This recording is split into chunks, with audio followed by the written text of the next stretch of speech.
And that night I couldn't sleep.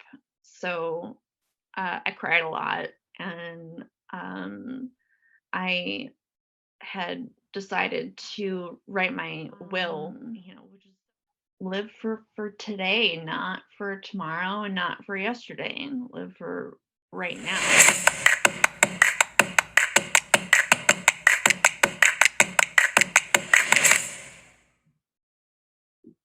There we go. And welcome to Survival Mode. This is Todd Angelucci, registered nurse, health coach, a uh, a person who's a brain tumor survivor, and shared his experience and lessons learned in his journey, and walking through the challenges of life that a lot of people experience for sure, and share a lot about struggles, the effects of trauma, fear, anxiety, and working through things that may be holding us back and keeping and living a happy, inspired life. And today I have Carly McKenzie. She is a fellow brain tumor survivor.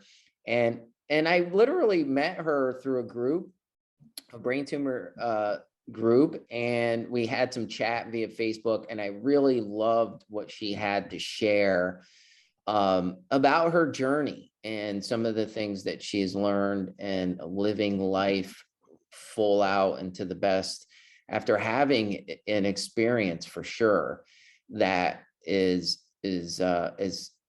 hard to imagine. And in my own experience as well, I could relate in so many ways. So Carly, welcome to the podcast show. And Thank you. tell me a little bit about your story, a little bit about before and kind of your story, and we'll chat a little further about some of the things that you might have learned and could share with the world. Yeah.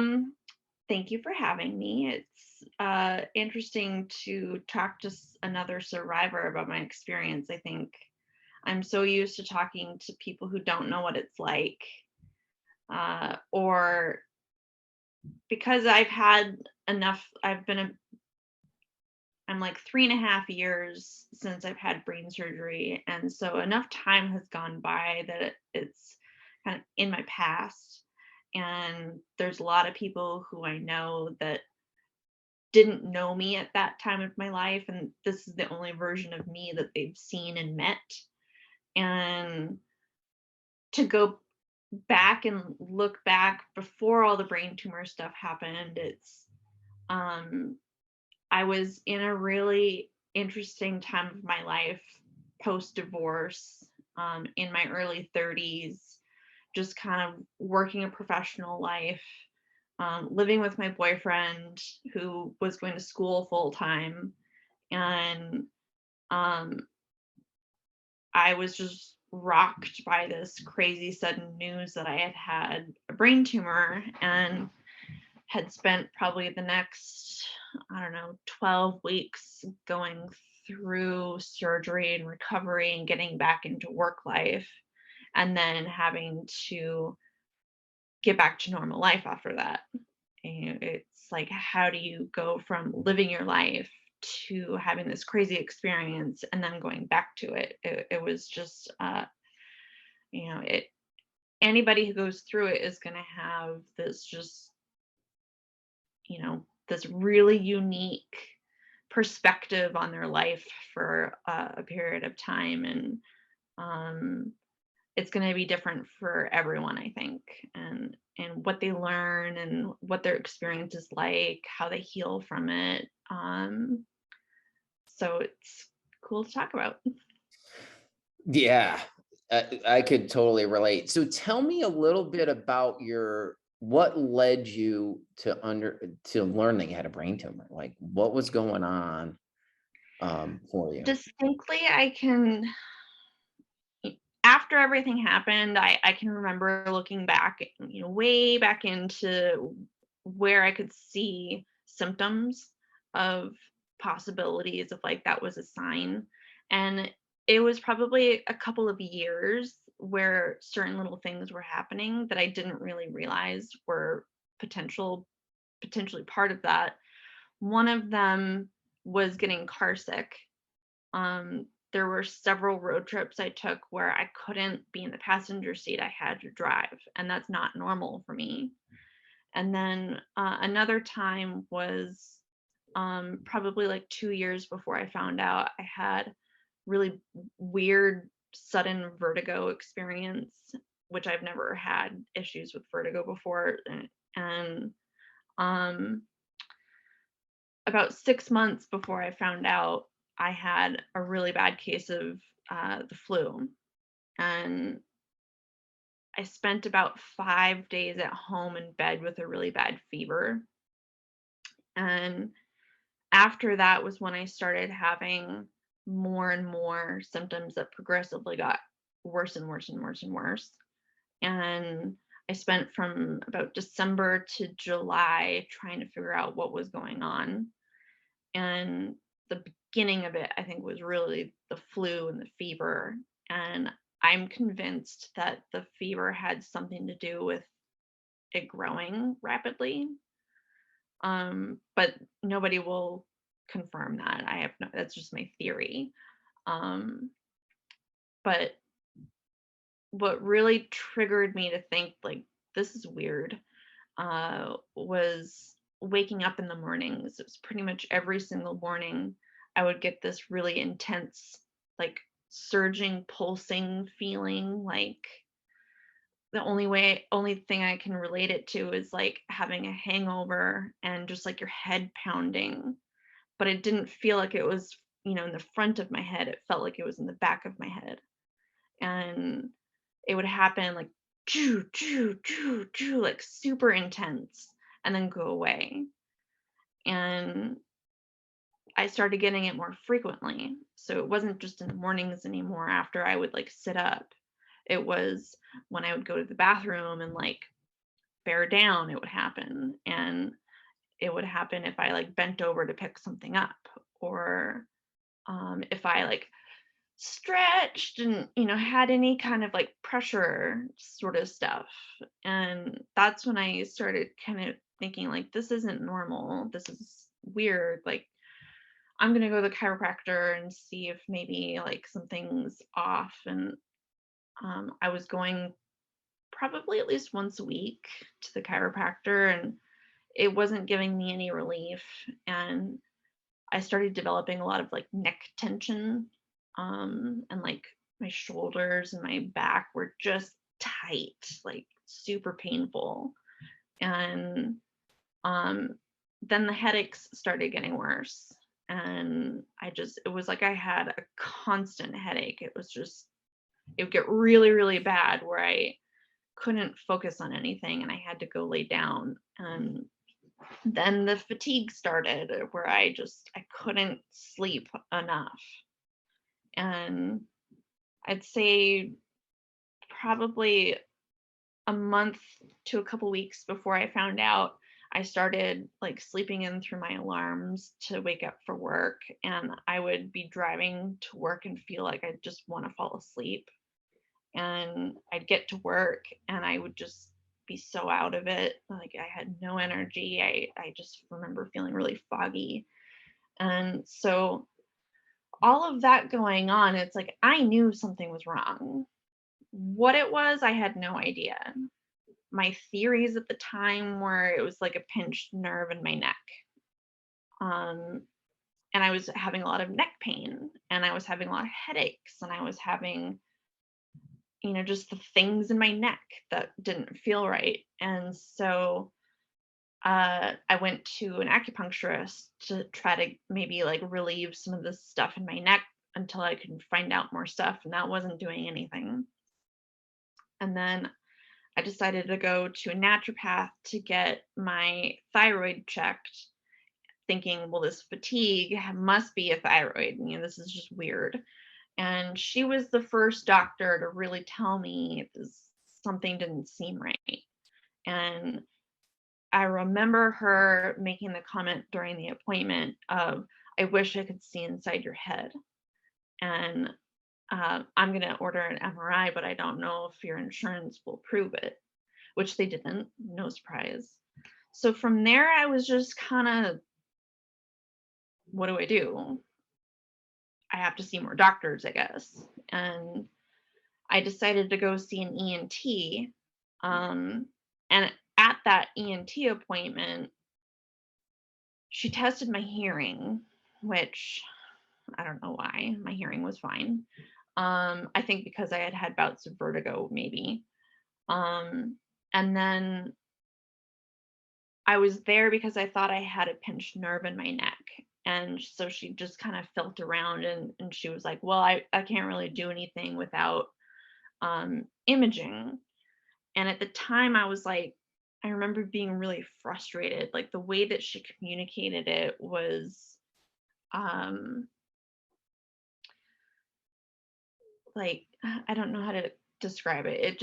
It felt very off-putting. Like she didn't understand what I was saying or wasn't listening to me. And just, I think, kind of like, we'll come back if it gets worse. And from there, I remember being so frustrated that I think, just kind of like let it go for like a week, but it had gotten so bad. I was in so much pain that I was like, something isn't right. I know something is not right. And I decided to see my primary care doctor. Just, I saw my primary care doctor for antidepressants.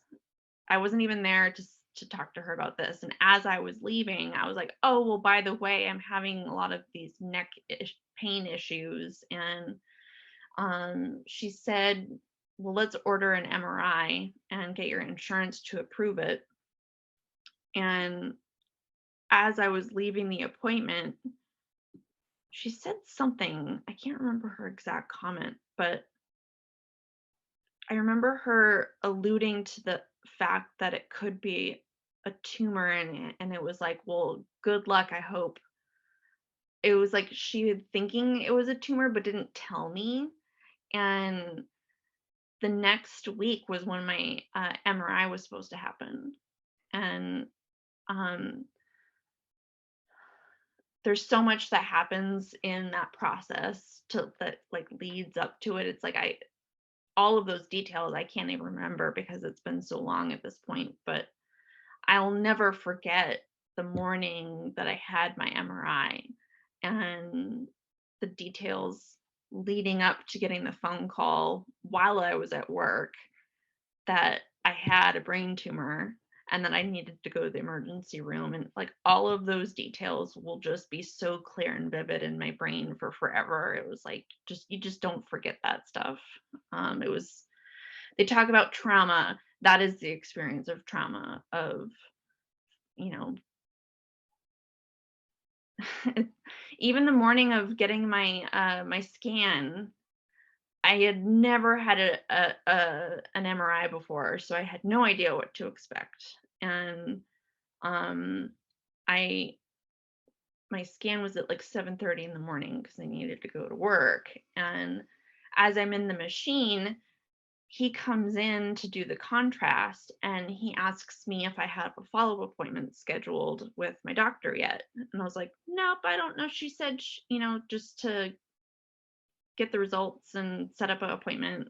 He was like, okay, well, I remember ever since then, I've never had a technician ask me a question between getting my contrast. It was like, I don't think they're really supposed to say anything to you, but as the scan was happening, he could see this egg-sized tumor in my brain and an egg-sized cyst in my brain, and obviously something was wrong. So, he was trying to get information to find out what kind of appointment I had next. And as I walked out of getting my scan done, I remember him just kind of having this ominous feeling a little bit and trying not to let me know that something was not right. And I went to work and just was like, I hope everything's okay, and it'll be nice to have some answers, like thinking that they'll just see a pinched disc in my neck, like no big deal. And an hour later, I saw a missed call on my phone from my primary care doctor's office. And I instantly was like, oh my God, why are they calling me? Like, that's too fast. And I listened to the voicemail, and all they said was, we need you to call us right away. And uh, I walked out. I worked in a showroom at the time, and I walked out of the showroom into the warehouse and called, and uh, the my primary care doctor wasn't in the office that day, so this poor woman had to tell me over the phone that I had a brain tumor. I'd never met her before and never talked to her before, and she just was like, "I'm so sorry to tell you this, but they found a brain tumor, and we need you to go to the emergency room immediately." And I just remember shock coming over me, and it took a second for it to sink in, like, what she had said, like, but I also realized, like, this makes sense. Like, this is why I'm having all of these issues, and not having any answers to, like, what kind of tumor it was, how big it was, where it was really scary, because when you hear about somebody having a brain tumor, it just seems like a death sentence. And uh so I basically felt in that moment like I'm probably going to die. And uh I don't know if it's cancer, so you then start thinking, like, am I going to have chemotherapy? Am I going to have to go through radiation? Like, I'm going to be really sick for a while. And I just started crying. And they were trying to get me to tell them what hospital I was going to go to, and I couldn't think straight. And so I went into the showroom where all my coworkers were, and they were like, "Oh my God, what happened? Like, are you okay?" And I just was crying. I'm like, "They found a tumor." Like, everybody knew what was going on with me.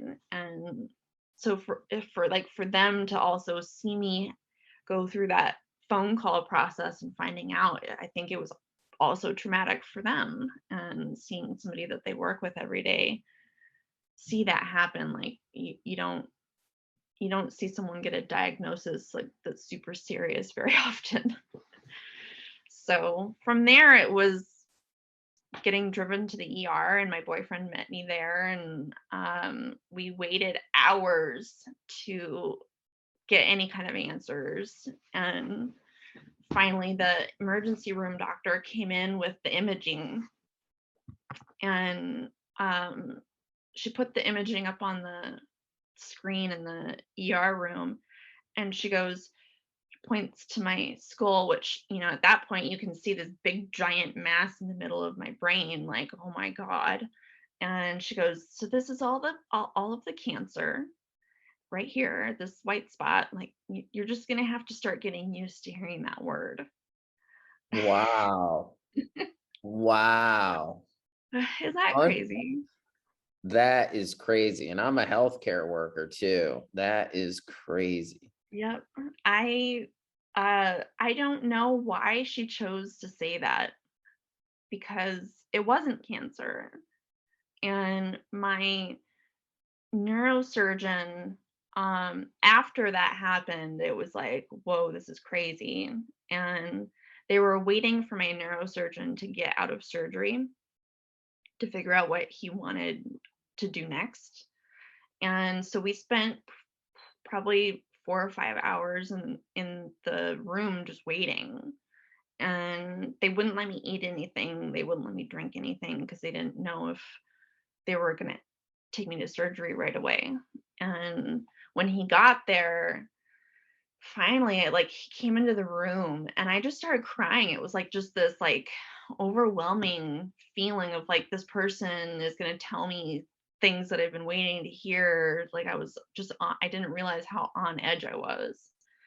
And I remember him telling me something along the lines of, I can't confirm this, but just by looking at the imaging, I don't think it's cancer, but we really won't know until we get in there and we take it out and we have it sent to get tested. So it did put me at ease, but you just never know. And I was still in such shock and processing what was happening that uh I was just completely overwhelmed. And they decided to let me go home because he had probably opened up his schedule to get me in right away. And so it was a Monday, they scheduled my surgery for a Wednesday. So they didn't think it was necessary for me to stay in the hospital that time. But before I left, they shot me up with a bunch of really strong steroids, and I don't think I got a wink of sleep until surgery. It was terrible. And I just spent 2 days at home just, like, anticipating this crazy thing happening, and my parents came up. They lived at the time just, like, an hour and a half away. My sister lives in Minneapolis. She was trying to decide if she was gonna come out. My other sister was out in the middle of nowhere camping, didn't have cell reception, and she didn't find out until, like, the day before because she had finally gotten some cell service and found out, "Hey, Carly has a brain tumor and is having brain surgery. You should probably get up here." So, it was crazy. I I could I go ahead. I can't imagine. I mean, I'm sure everybody has that similar kind of experience and feelings. It was just, it was really hard to see my head on that screen with these big white masses in there and being told it was cancer, and then having to have surgery 2 days later.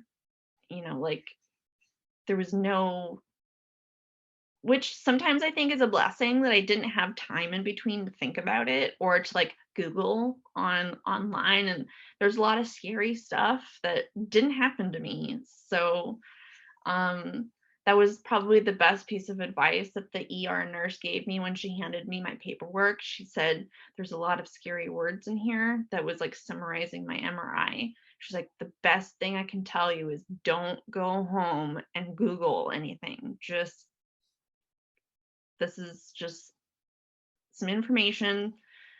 You're gonna have surgery. Don't Google." And I didn't. And I'm really glad I didn't, because afterwards I did, and I was really freaked out. I didn't Google either, by the way. Everybody else Oh, Googled around me, but I didn't Google oh, yeah. that. I mean, That maybe other people did, but I sure didn't. I could relate so much to your story. The thing that I was when you were sharing was, I didn't have a doctor calling me back. Like I was always curious, like, how does that land?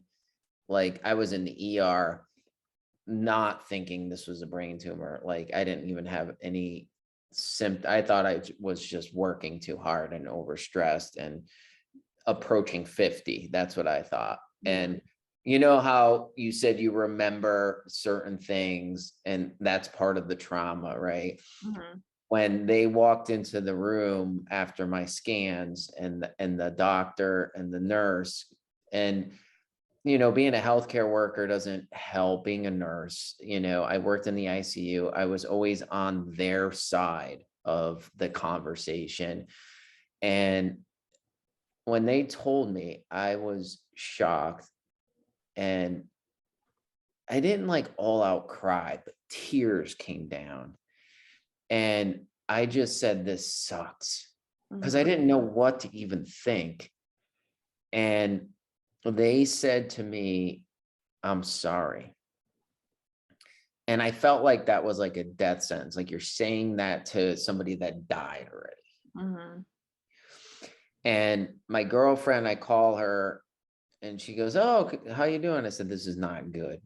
There's mhm, something in my head." And then I called my ex-wife, and she's a a nurse. Everyone's a nurse, but she's an APRN, and she's like, she took it very like, oh my God, like this is serious. And those people took it serious, and I took it serious. And then all of a sudden, everyone's on it. Like, oh, neurosurgeons come to see you. We don't know what it Mhm. is. All of this stuff. And the guy who did the brains didn't see me till the next day. They admitted me in the hospital. And he goes, I don't know what this is. I'll present it to the tumor board, but we could do a biopsy. And Mm. like, whoa, like, let me get into, this was a small community hospital. I'm like, you don't even have a neuro ICU. I want some specialized stuff. You know what I mean? Mhm. And then I went to the chief of neurosurgery at a large facility who he recommended. And I went there, tears. And I Mhm. said to him 4 times, I wasn't, it was that still just the tears coming down. Mhm. And I go, this is hard. This is hard. And he goes, I know. And he goes, it's got to come out. And so I had a delay in game, like, oh, my scheduler will call you, So I tried to work, but the steroids, I couldn't do it. Mm. I can't imagine. And literally I just sat, I got a will together. Yeah. I got all my stuff. I had conversations with people that I needed to have, Yeah. because this could be the end of your life. So Totally. I did the same thing. you did the same thing? So let me ask you a question, because I like, obviously, you're thinking like, hey, what is this? Like, what's my treatment course gonna be like? All that stuff. But for me, I started to go down the road, like, I wasn't like, I didn't care about work. Like, I didn't care about it. Like, what mattered most was just being with some people, or just an experience. Like, honestly, when I was in the hospital, the two types of people that meant the most to me were the transporters, because they transported me, and some of the aides that care, because they listened to And me. you had your surgery during COVID, right? I did. Okay. Oh, wow. Mhm. Yeah, so I was juggling that a little bit too, but you're I didn't ducking. have to have that experience, thankfully. So that's an added trauma. But I really just started to see, like, the things that I thought mattered didn't matter. Totally. Did you have that experience? Um, it was so quick from when I found out to when I had surgery that um before surgery it was really just shock, and that shock didn't wear off until surgery. Like I went from finding out to being in shock to having surgery. And then after surgery, you're just so drugged up for like probably a solid couple weeks. The first week, like all the days just kind of blend together. And I was in the hospital, I think, for 5 days. Um, but I remember just wanting my parents to get to the house. And um, when my sister and my parents finally got there, it was like the first point where I could really just like felt like I could my have my comfort was there. And my poor boyfriend was in the middle of his term, and he's facing his girlfriend probably dying. And um his parents were supposed to go on a trip that they had to cancel. Um, and it was not only shocking for me, it was shocking for them. And um, I didn't really have time to like think about I wanted to do this before I have surgery. It was just trying to take those moments of like everybody trying to come up before I have surgery to be with me. And the night before, um, my now mother-in-law made dinner for everyone, and it was a beautiful summer day. We sat outside on the deck and we all ate dinner together. And it was just like a kind of a peace coming over. It just was calming to have my family there, to be eating yummy food, and it was like we were all in it together. they were all there to support me and to be around me, and it just, as scared as I was, it was like, I was ready to face it, and I was gonna have these people by my side to get through it, and, that night, I decided to shave my hair off, and my boyfriend cut my hair off for me, which is kind of a sweet moment. I have a picture of it, and, that night I couldn't sleep, so, I cried a lot, and, I had decided to write my will, which is so weird because I was, I think, 31 or 32 at the time, and I was writing my will. And I didn't really have anything of substance. It was more like I wanted to say my words to people that I loved, and I wanted to tell them, this is what I want you to do with me if I do die. Like, cremate me. I don't want to be buried because I think that's weird. And I said, I remember writing, you better not put me in a box in a closet because I will haunt you. It's like, you got to put me somewhere, like, but not in a closet on a box. Like, I don't want to be on a shelf. Like, put me out there somewhere in a place that is beautiful in nature or something. And it was just bizarre having to think about that, because you think you're going to live till you get old, and to have this potential mortality facing you was just really interesting, to experience that as a young person, especially. Yeah, yeah, you're definitely younger than me, but it puts it into perspective that, and I didn't think about it, and I lived my life prior to this. I lived my life like there's a way future, right? And then all of a sudden there may not be, Hmm. right? So with that being said, so you had a definite longer recovery. You were in the hospital longer than me. People were shocked at mine. They did the surgery, and they had to do all these mapping and all this Hmm. stuff before. And of course, the COVID stuff, like nobody could be there. Like Oh, that literally, would be so hard. literally, I felt like I was, because I was in the army. I literally felt like they said, "Hey, you have to be at the hospital for 6:30." I'm like, "Okay, it's an early case, blah, blah, blah." I'm up at 3 a.m. because the steroids, it was so Uh-huh. challenging with that stuff. And I'm there, and because I'm in healthcare, I know this. I give my girlfriend everything, cell phone, because they'll lose your stuff. She drops me off because of COVID. She could walk me to the front, and then I'm in a paper Johnny by myself. Come to find out, I get there and they're like, your case isn't until 11, but we needed to do this sooner. So I'm Oh, staring at the wall yeah. for like 4 hours. So, Oh, yeah. and they did the huddle above me in the OR, and I'm like, oh my God, like I was always over there. I said, I'm not looking over there. And then, no joke, I woke up in the PACU hungry, wanting to eat. Huh. I spent one night in a step down unit, which was Crazy. a crazy unit, and they sent me home the next day. Wow. And I was like, I gotta protect my head. They're squishing stuff. It felt squishy. It was the Yeah. weirdest. The How many weirdest. staples did you have? I had sutures, and I don't know Okay. how many that dissolved. And then the weirdest, so there's things that like people don't think about, right?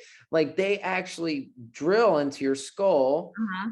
and they do this thing and they flip up, and then there's this thing that they clamp, and you have titanium clips, but that bone doesn't merge back together. Like it's not like the other bones. You break a bone, right? It heals, you're like all set, right? Yeah. This is like, I'm like, oh my God, I actually have a hole in my head. Yeah, it's Somebody bizarre. in my brain. And it was hard. And Yeah. I think that's all I could say about it. And when you shared we were going back and forth on Facebook Messenger, like I could so relate that there's so much hard things about what you go through. And what I loved about our chat was you sent me a video of things you tried to do, Mm. you did afterward, right? So and you get through, you're healing up. Of course, you're never the same in any which way. So tell me a little bit about what your road back was like and some of the things. It wasn't linear. Like, um, after I had surgery, um, I had a scare in the ICU on the second day when, because they try to get you up and moving, and the physical therapist was in the room trying to get me to stand up and like walk to a chair, and I just completely passed out. And my mom and my sister were in the room at the time, and I was attached to all of the machines, and I coded, and uh, so the whole hospital staff comes rushing into my room, and my poor boyfriend had just gotten to the hospital and was like walking into the ICU and seeing all of these people in my room, Wow. and they get me on back onto the bed. And I think it had been around like 30 seconds where they had brought the crash cart in, and they were like ready to go. And I came to, and I just had all these people around me, like, and I remember this guy and I remember this guy, and they were showing me images, like a photo on a piece of paper that was like a kid in the kitchen with his mom washing the dishes, and I had to describe what was going on. They were trying to figure out if I had a stroke. And lo and behold, it was a vasovagal response. So it wasn't anything serious, but it was enough to freak the shit out of me and everyone else around me. Like, I was terrified to even try to get out of the bed again. And from there, I had made progress in the hospital. I gotten out of the ICU finally, and I had been able to get up and around, but I was very weak, very shaky. My balance was terrible. My eyes were all out of whack. Um, but their goal was to get me to a point where I could go home and not have to be taken care of by nurses anymore. And I remember thinking, like, I sleep on a second story house. Like, how the hell am I going to get myself upstairs? And um, they had to practice in the hospital, in the hospital stairway, of going up and down stairs, and have my family like practice with me so that I wasn't ever going up and down the stairs by myself. And as a 31 or so year old, I'm like leaving the hospital with a walker, and it's just weird. Yeah.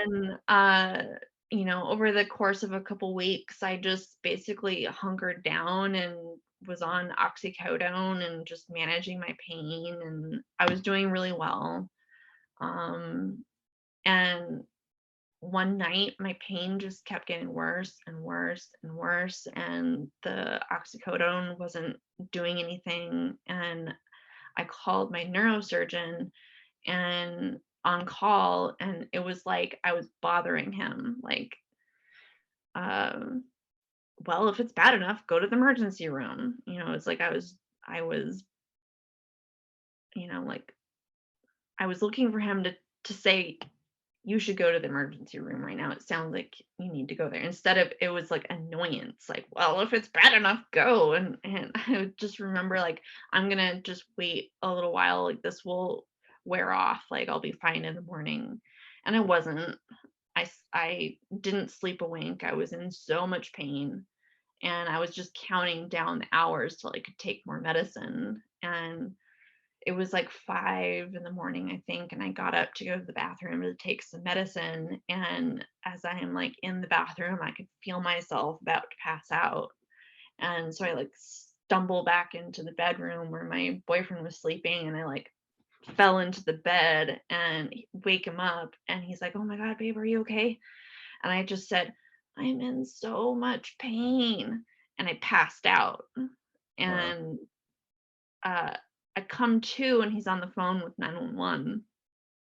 And 911 comes, and I get taken down to the hospital, and I get pumped full of uh, morphine or some pain drug. And they gave me fluids, and at that point they had done a CT scan, couldn't find anything wrong. I think I maybe had just another vasovagal experience, Mm-hmm. but they um it's not admitted me, they let me go Observe. home. They let you Um go. they Discharge let you? me go home. Yeah, they discharged me. So Mm-hmm. I'm like hopped up on pain medicine, and I couldn't even I I I was so out of it, and I was just happy I wasn't in pain anymore.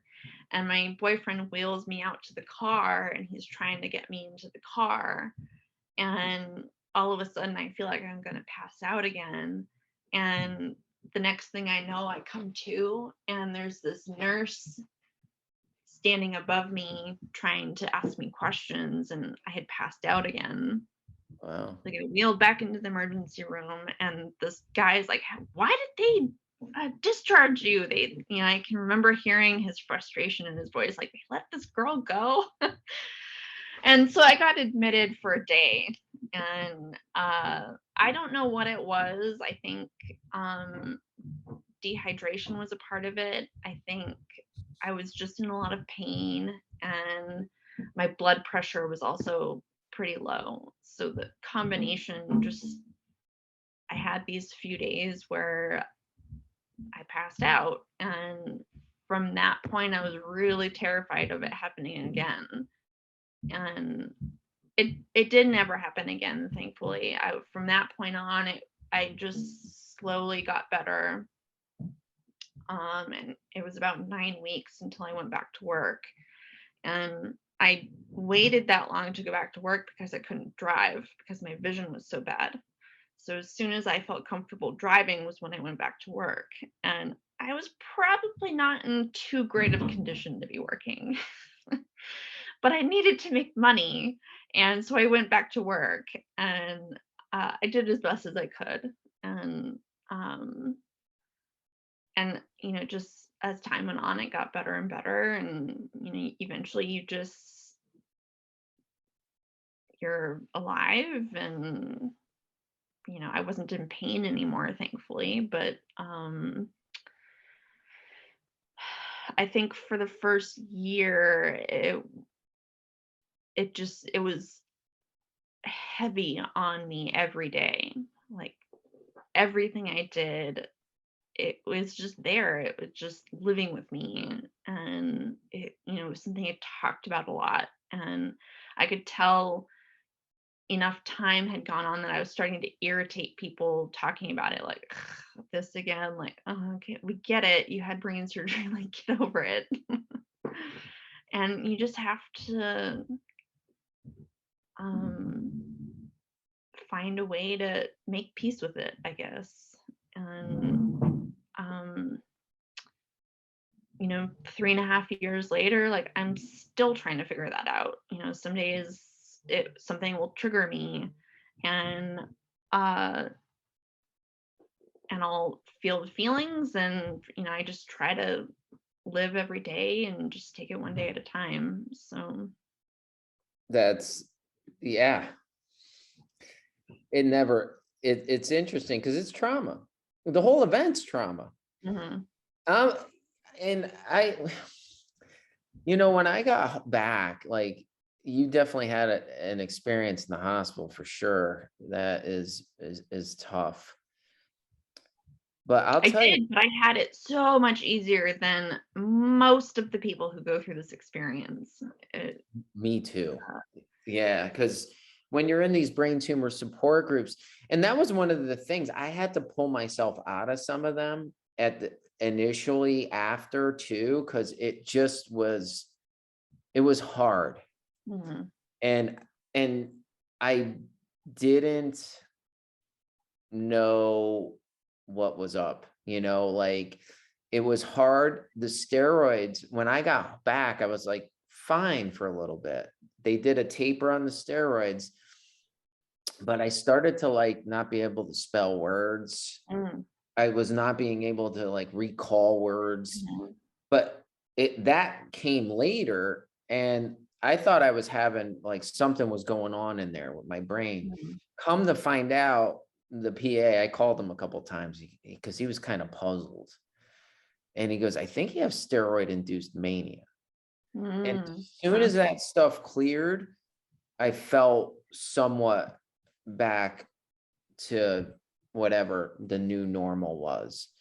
Those steroids, man, are brutal. I think I was on enough pain medication afterwards that I didn't feel the full effects of them, but oh, I I really don't ever want to have to be on those things again.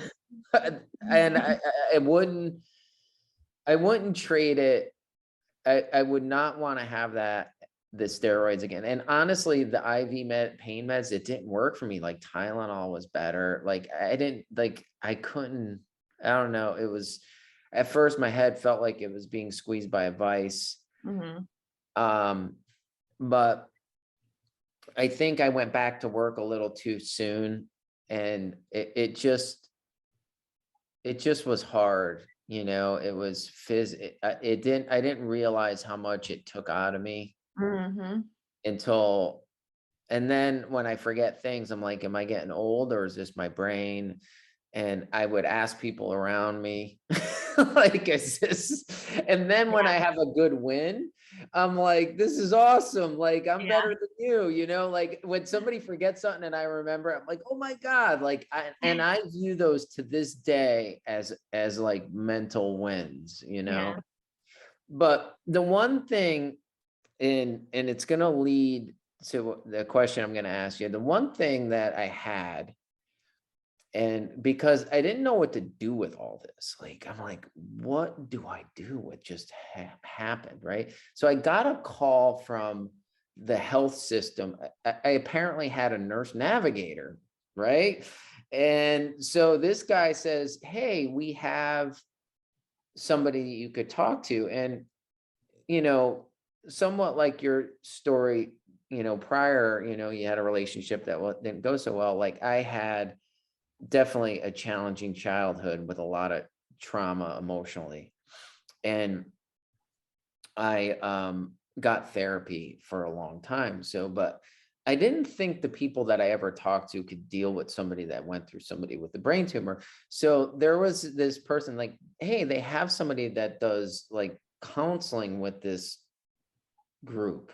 And I said, okay, they give you 1 or 2 sessions. So it was this girl, she's probably about 25, 30, old enough to be my daughter, for crying out loud. So we get on a call and we talk. And I'll tell you, she was really great. And because one of the things I said when I was going through this, I said this to my girlfriend and I said it to myself, is I said, my life has to be different. Like I can't live like I'm working.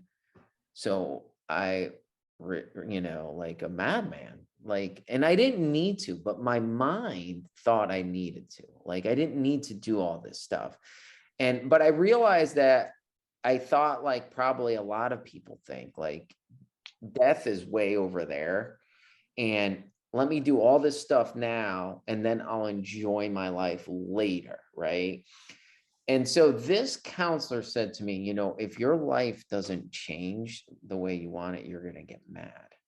And she was not wrong. And once I got back to work and life got going on again, and I was grateful to work, like, because in theory, and you said it too, like you hear of these stories, like people, like your life changes. People cannot like talk or all this stuff happens. Like I'm blessed.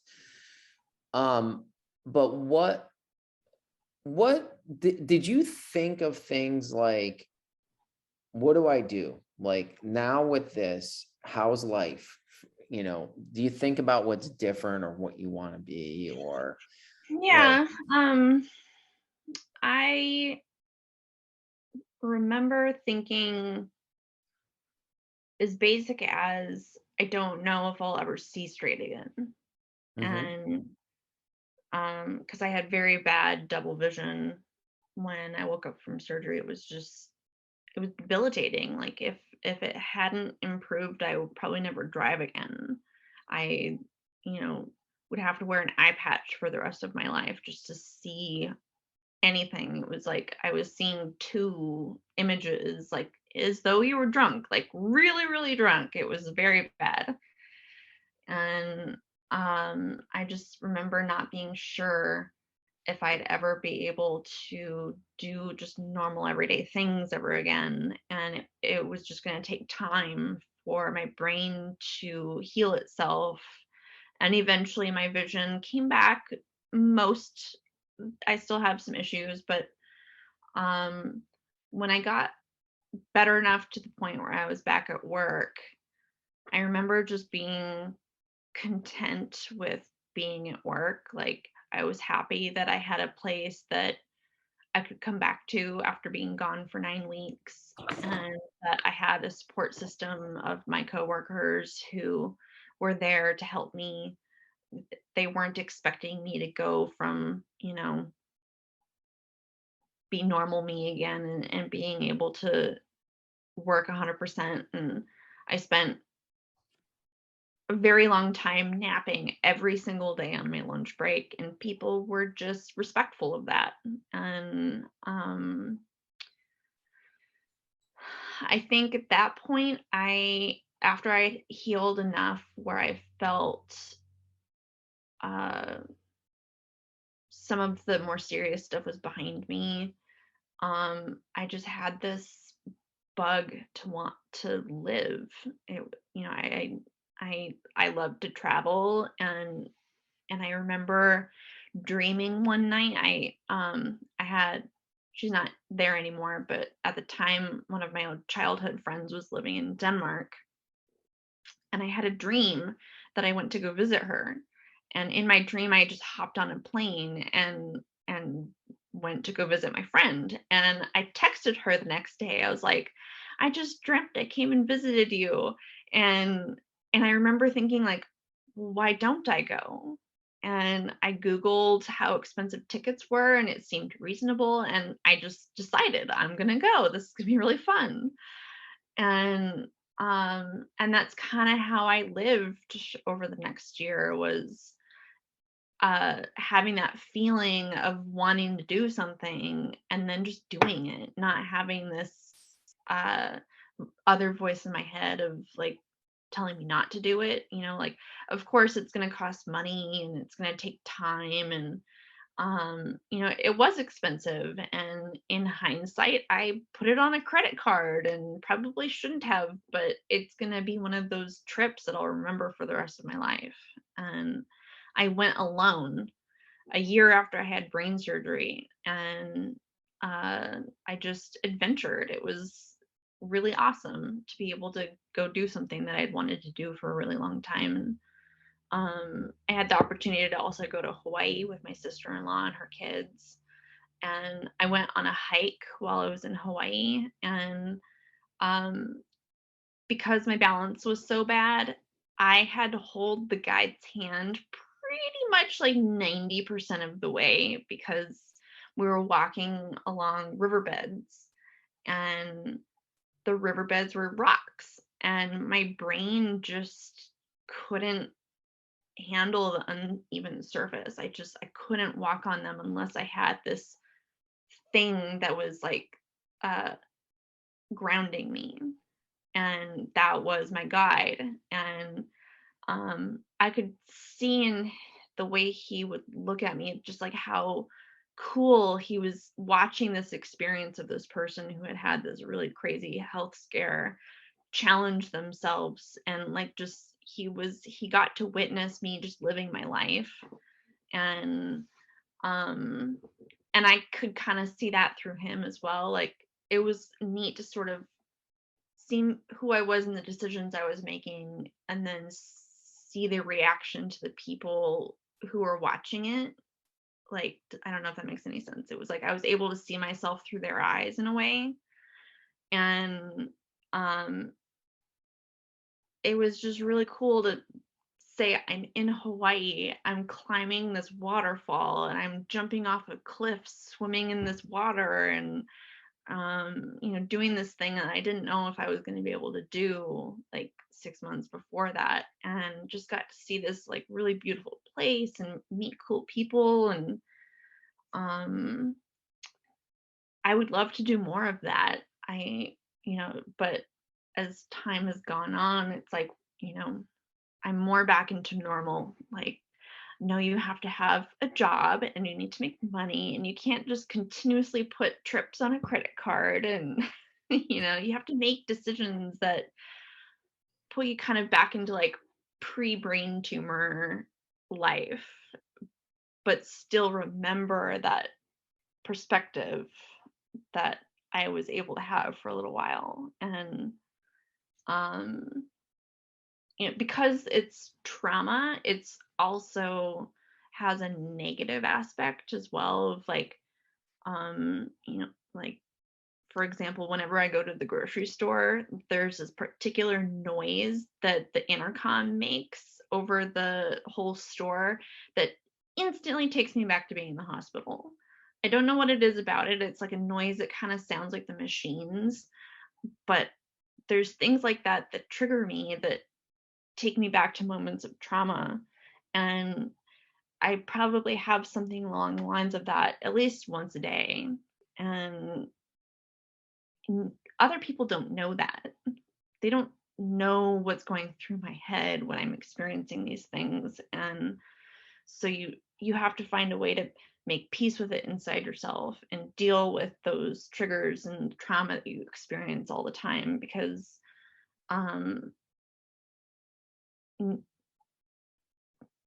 like my husband knows the things that I can express those things to him, but if I express those things to other people all the time, they just get annoyed with me. Like, yep, we get it. Yep.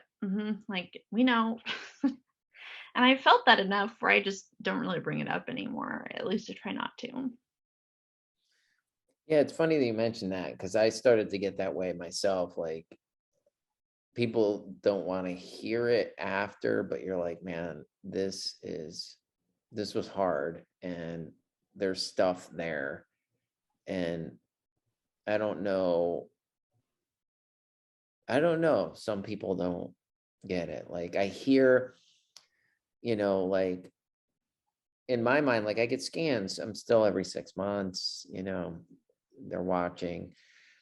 And I don't know what the next 5 years are like. And when I share that with somebody, they said, well, nobody knows. We could get hit by a car, but yeah, hmm you know, but I know that there's something else that could take me out sooner. Right. And I understand. And then eventually it just kind of numb it over. Things bring it up. And it's hard. It's always there in certain ways. And Yeah. but Definitely for the first like year or two, I was very hyper aware of any little thing that could be my tumor growing again. And I've had enough scans now come back clear that I feel pretty confident that if it is going to grow, it's going to grow slowly just with the type of tumor I have. But um I think what's really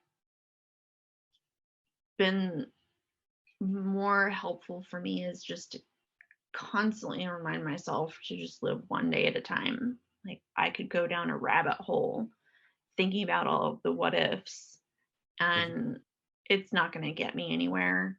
And um I can see how far I've come over the last couple of years and all of those scary what ifs have not come into fruition.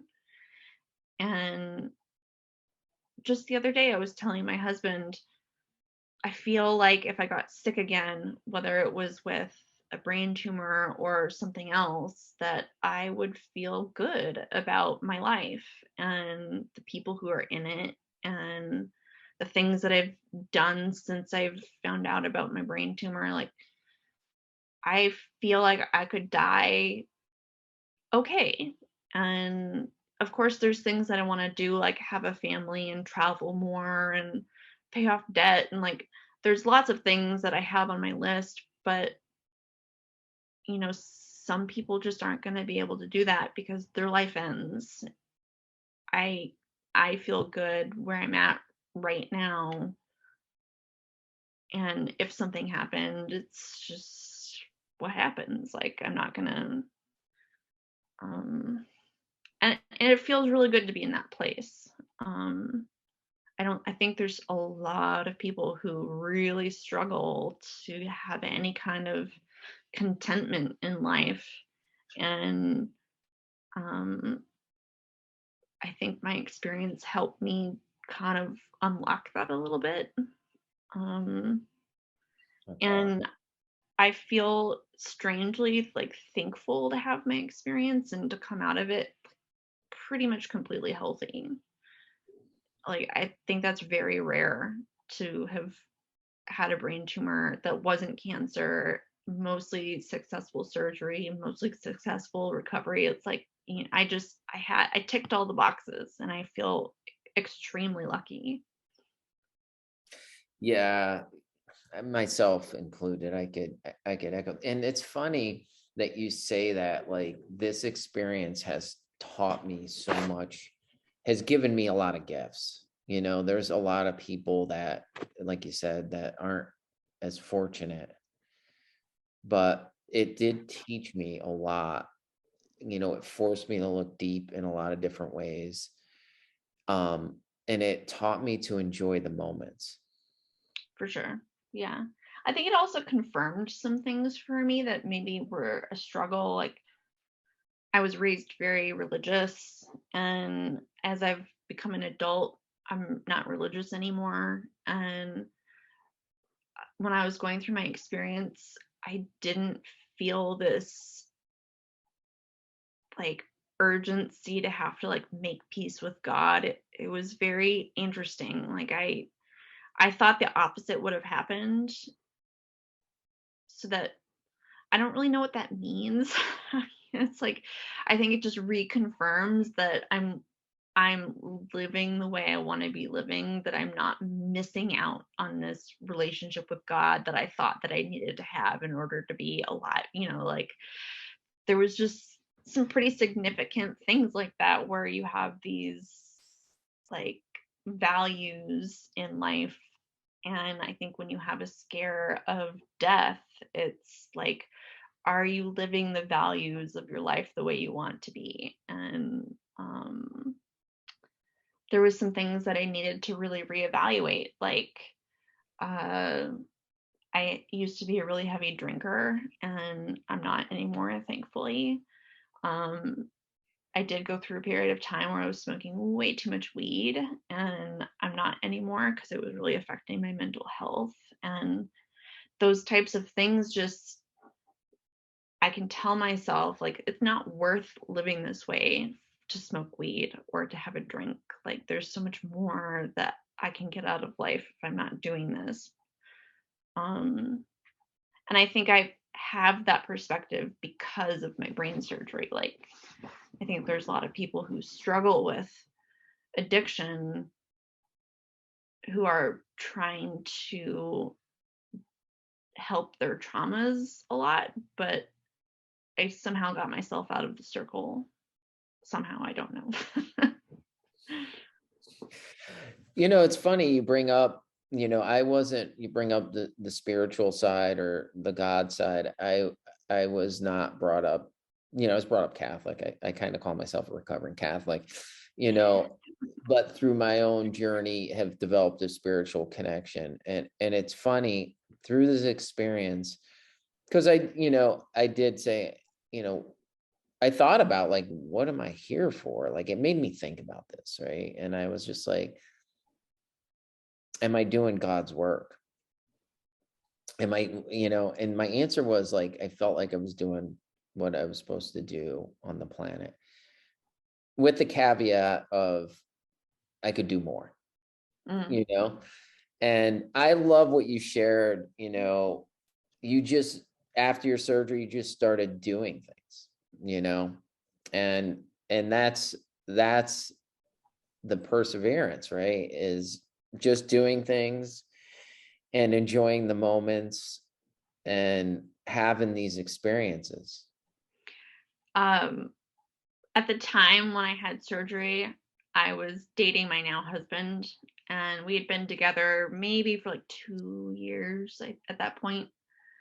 And he was my rock. Like I can't imagine being in his shoes. At the time, it was, it was like the thing that bonded us to each other. Like, I remember telling him, like, "You better marry me after this." That's awesome. And I don't think he had a doubt in his mind that it wouldn't happen, but I'm like, he went through brain surgery with me. Like, I'm pretty sure, like, that's like, we're just gonna have to get married now. And we eventually did. We got married in 2020. Right. Um, but I forget where I was going with this, but train fell off the choo-choo track. What were we talking about? Just God's work, what we're doing, our experiences in life. And then you were sharing about you're getting married, right? Oh, I was gonna tell you, I just at the time I didn't think I wanted to have kids, um and I had previously come out of a really bad marriage a few years prior, and um I just I remember when we got closer to getting married, I just was like, I really want to have kids. Like, this is just an experience that I feel like I need to have. And maybe it's my age. I'm getting at that age where my body is just like trying to like tell me like you need to get pregnant. Like, I just felt this, core feeling inside of me, and I knew I couldn't ignore it. And um that's just also another one of those things that I told myself, like, you have to live your life. You have to do what makes you happy, and you can't keep denying these things that you know that you want. And um I think, again, the brain tumor experience just helped me make that decision, because I didn't want to keep making those decisions that weren't living. And I could live to be over 100 and I would feel confident in that choice. And I could live to be 100 and regret that decision if I hadn't made it. So um, I just have to keep reminding myself of that every day. That is awesome. It is awesome. And in our chats that we'd gone back when you were sharing that, I was like, yeah, it's, perspective change. And and I firmly believe, like, the perceived bad things that have happened, even in my life, are there to serve a story. We're there to serve for some awareness, you know, and some learning in it, and when you were sharing your story, it was great because that's what I wanted to do. Like, after, I'm like, I get through this. Of course, I'll get through it. It's living life, and life can be short. It can be, and having these moments and doing things, just doing them. I always say we do hard things. And that's what I said in every step, is my little mantra to myself. We do hard things. And it may not be hard for somebody. It may be hard for me. And, it's whatever we go through. My question to you is, for anyone listening, whether they've had trauma or not, what thing would you say to somebody about their life? What kind of word of wisdom would you impart? One thing, what would you say? Hmm. Um, Live for today, not for tomorrow, and not for yesterday. Live for right now. Um, it sounds so basic, but it's so hard to do. It's very hard to do, and I struggle with it every day, but it really does help.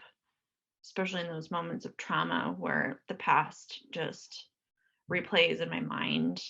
I mean, whether it's brain surgery, whether it's my previous marriage, I've been sexually assaulted before. Like, there's things that I struggle with, not just brain surgery, but it's part of it. And then I'm also very afraid of the future. Like, having brain surgery can still make me very afraid of it. I'm very scared of becoming a mom because I know it's going to be hard. Um, but I'm not going to let it stop me from doing it.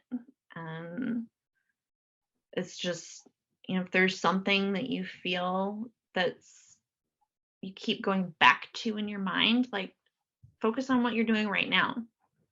If there's something you're scared of making that choice in the future, focus on what you're doing right now. Like, it just helps me so much. And if you want that thing in the future, like, you have to take those chances and those risks. And the worst case scenario is not always going to happen. Most of the time, it's not going to. You just have to take it one day at a time. Like, you can imagine all of the hard things, but you don't have to do them all at once. You can do them one at a time. That's awesome. That's awesome. I remember when I was in recovery, just for something super basic, it was very hard to get up and down the stairs. And uh, I literally had to just do it one stair at a time. If I wanted to get downstairs to go to the kitchen, one stair at a time. And I'd have to be down there for a little while, but I did it. And then the same to go back up. And it's like it got down to being so basic like that. Like, my future was wanting to go get something to eat. My in the moment was getting down the stairs. And it's very interesting to be put into that really basic life, where it just puts your day to day into perspective like that. Yeah, I remember just going for a walk. Yeah. Was okay, I was like, do I wear a helmet outside and I slip, on the ice? Totally. Yeah. Yeah, I I gotta mean, I break. was walking around with 18 staples in my head for a couple weeks, and you just like getting in and out of the car, I was scared to bonk my head, and if I was going to get in a car accident, what would happen? And but nothing happened. I was fine. I love it. I love it. One day at a time, one moment at a time, and not your words of wisdom and your experience is is awesome. And thank you for sharing. Any final words? Anything else? No, just it's been cool to talk to you, and I'll look forward to hearing other people's stories. Just it's oddly a blessing to have this experience, and I don't wish it upon anybody, but if you have to go through your experience, I hope it's like mine. Me too. Me too. And I echo you say it so eloquently too. So, but thank you so much for sharing, Carly. It's your story is great, and stay tuned. It'll be posted